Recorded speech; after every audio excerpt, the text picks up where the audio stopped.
Olá, que tal? Estamos aqui para a nossa penúltima aula do nosso curso Letramento em Avaliação para professores de espanhol como língua adicional.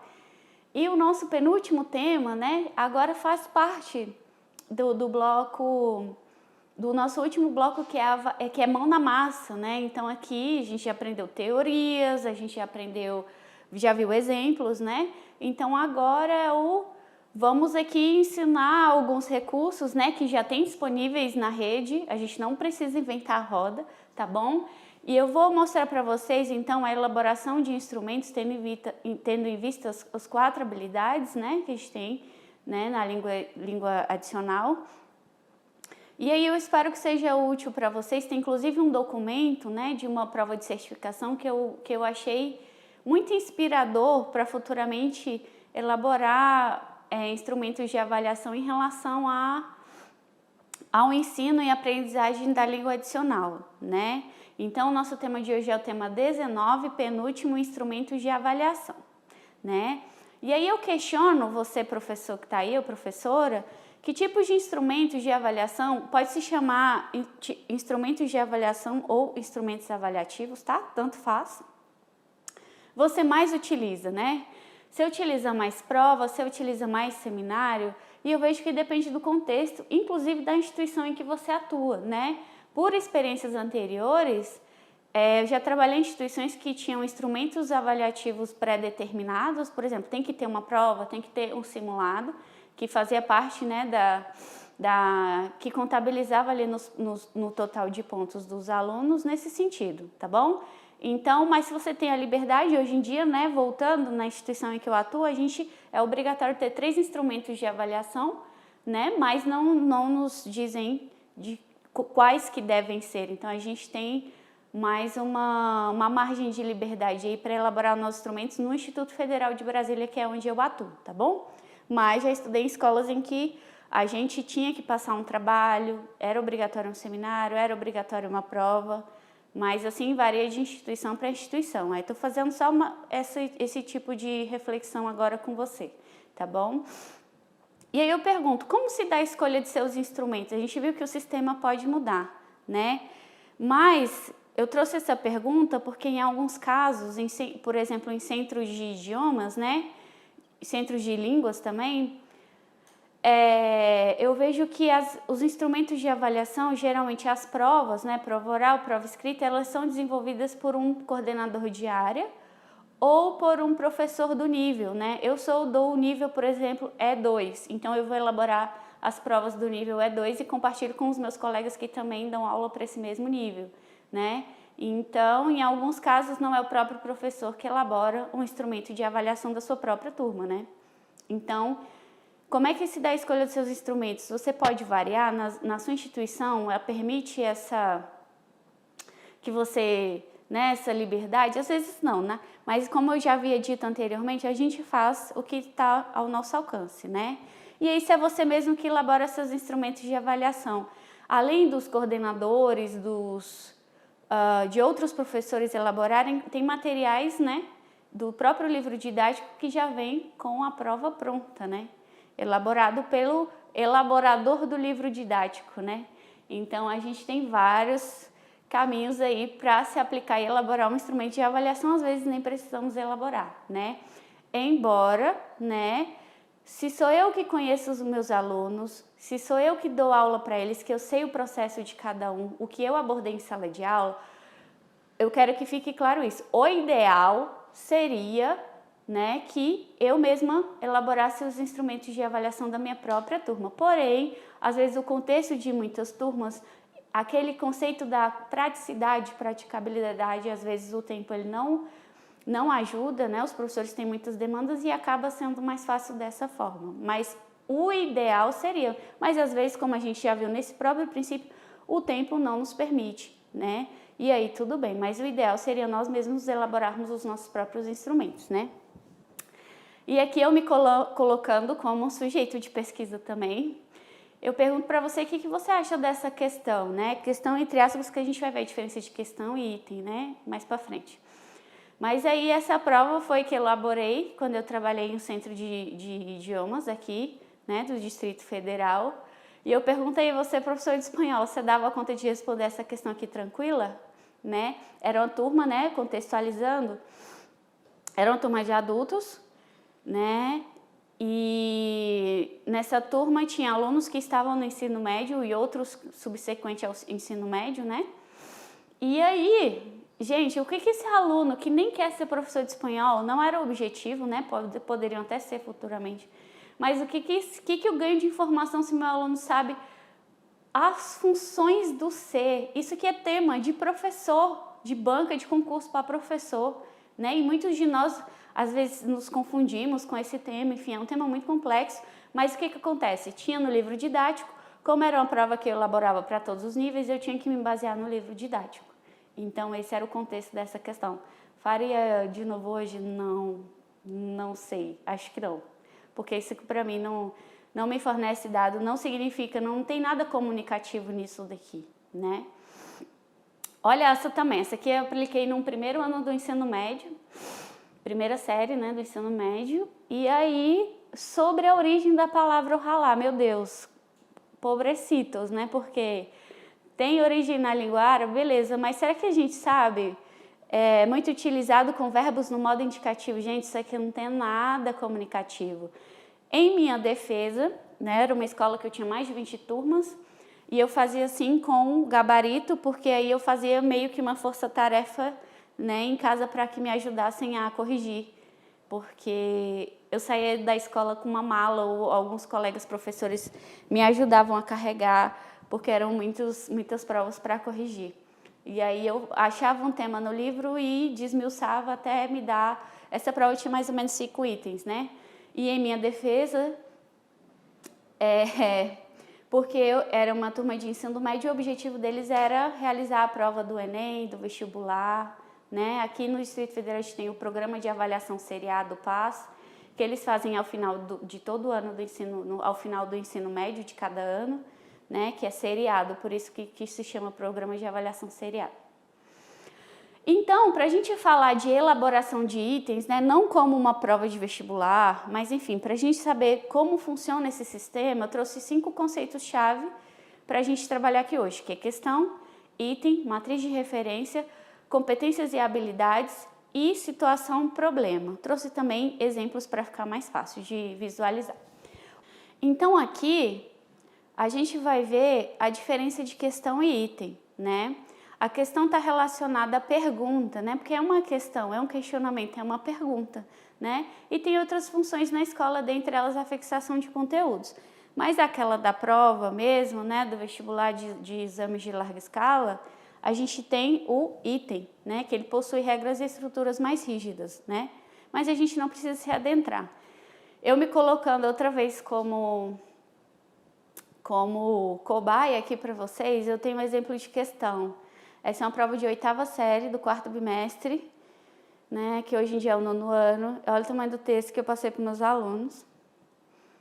E aí, esse é um exemplo de questão. Inclusive, eu faço questão de explicar para vocês a respeito da elaboração e da falta também de conhecimento. Aqui, podem ver que está o ABIA, né, na pergunta B.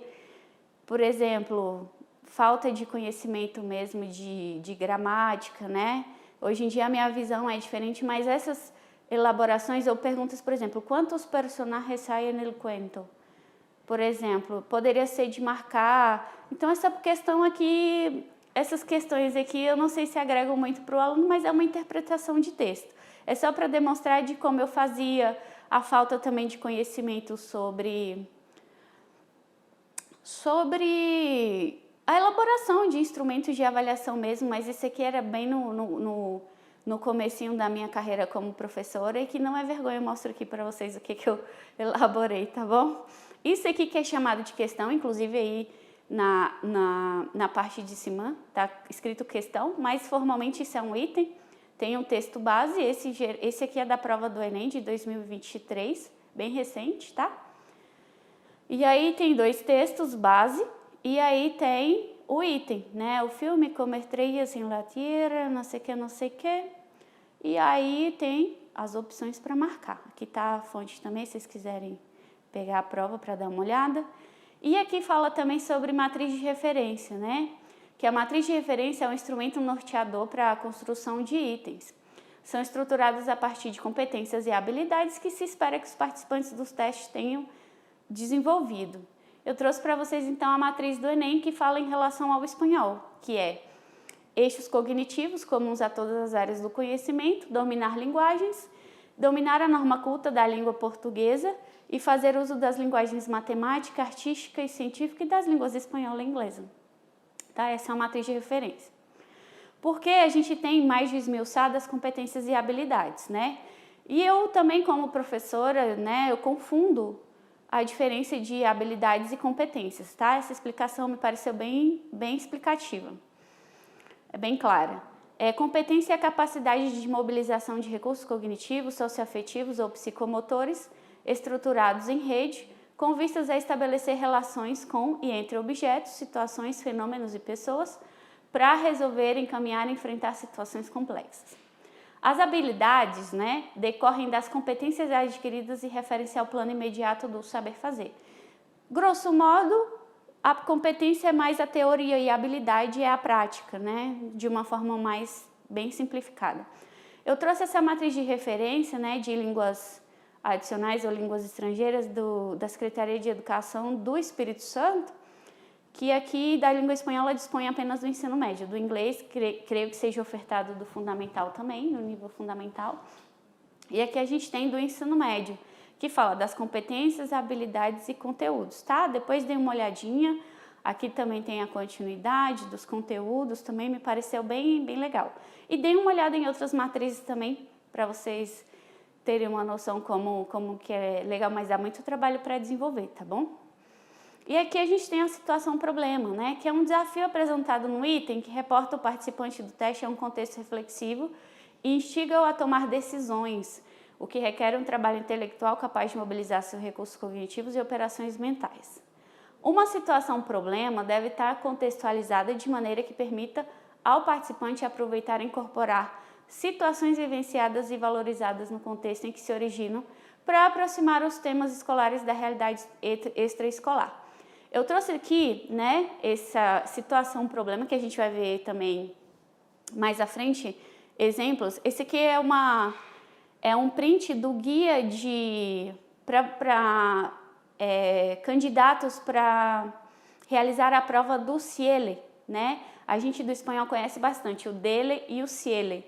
Então, eu fiz o CIELE, né, para poder ingressar no doutorado em Salamanca, né? Mesmo com o diploma de professora de espanhol, eu tive que fazer esse exame de certificação e assim é um tipo de, eles chamam de tarefa, tá bom? Porque esses termos, né, tarefa e item em questão, eles podem mudar dependendo do autor, tá bom? Eu trouxe aqui uma visão para vocês, mas vocês podem encontrar de outra forma também com outros autores.